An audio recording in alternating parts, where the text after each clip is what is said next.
क्या यही आपने ज़मीन पर माहौल देखा? देखिए, बीजेपी बहुत फुर्ती से कैचअप कर रही थी, ये तो देखा। पिछली बार के 2 इलेक्शन से जैसे था माहौल, उससे अलग था। बैक फुट पे थी आम आदमी पार्टी, ये भी सही बात है।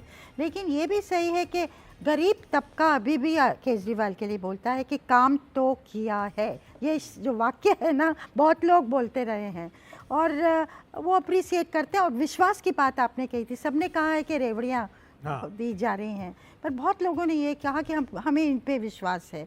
तो अब जो अगर ये इस तरफ होता है तो मेन मुद्दा ये होगा कि लोग चाहते हैं 10 साल देख लिया, अब थोड़ा बदलाव देखा जाए।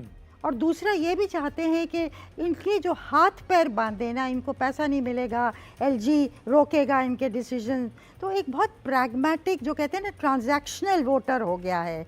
आज ही शाम को मैं किसी से बात कर रही थी जो मिडिल क्लास का, जो बहुत दुविधा में था कल से। केजरीवाल को कभी उन्होंने वोट नहीं दिया, लेकिन और अगर हम भाजपा को देंगे तो पानी के बारे में, हवा के बारे में शायद कुछ करें क्योंकि पैसा उनके पास है, लेकिन केजरीवाल को तो वो करने नहीं देंगे। तो अब मेरे इंटरेस्ट में एज ए दिल्ली रेजिडेंट क्या है। लेकिन ये भी सही है कि अगर केजरीवाल का हाथ पैर बांधते हैं, पर ये भी फेयर नहीं है डेमोक्रेसी में कि आप किसी भी स्टेट लीडर को आने नहीं देंगे। अगर ये तर्क चलेगा कि डबल इंजन होगी तो स्टेट में तो कोई भी नहीं आ सकता जब तक बीजेपी सेंटर में पावर में। लेकिन मामला ये भी मतलब इतनी दुविधा मैंने देखा, जैसे घमासान होता है ना।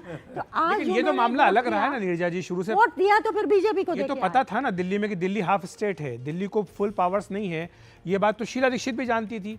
15 साल उन्होंने भी यहाँ पर सरकार चलाई, उन्हें पता था कि उनके हाथ कितने बंधे हुए, कितने खुले हुए, कितना बजट। सरकार तो उनके अपनी पार्टी की थी ना, फिर भी ये तो जानती थी। कुछ समय तो फिर बाद में रही नीरज जी, अगर टेंशन बीजेपी की सरकार भी रही कुछ समय के लिए वहाँ पर 6 साल। पर मनोज जी, वाजपेयी लेकिन आपको की क्या लगता सरकार है और आज की सरकार में बहुत अंतर है। मनोज जी, लेकिन आपको लगता है कि ये जो रुझान है मोटे तौर पर ये जमीन की बात को रिफ्लेक्ट कर रहे हैं?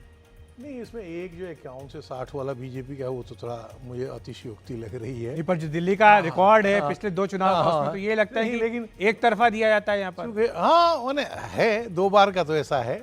लेकिन मेरा मानना है कि बीजेपी की बढ़त है। जैसे अभी नीरजा जी कह रही थी, जब चुनाव की घोषणा हुई तो मैंने आपके ही चैनल पर ये कहा कि बावजूद इन सब के तमाम आरोपों के अभी बढ़त केजरीवाल की है, ऐसा हमें लग रहा था।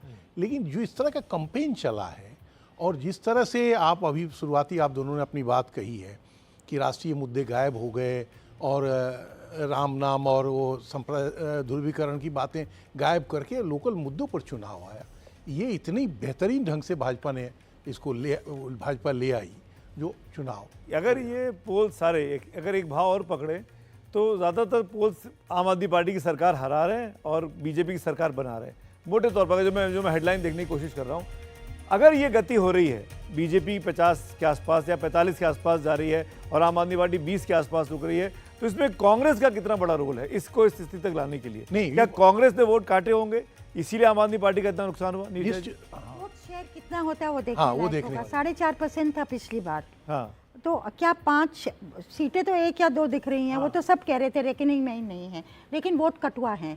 और किस हद तक वोट कटा डिपेंड करेगा कितना वोटर टर्नआउट उनकी तरफ गया है। मतलब 5, 6, 7, 8% कितना गया? एक और सर्वे आ गया, ये भी बीजेपी के 42 से 50 सीटें।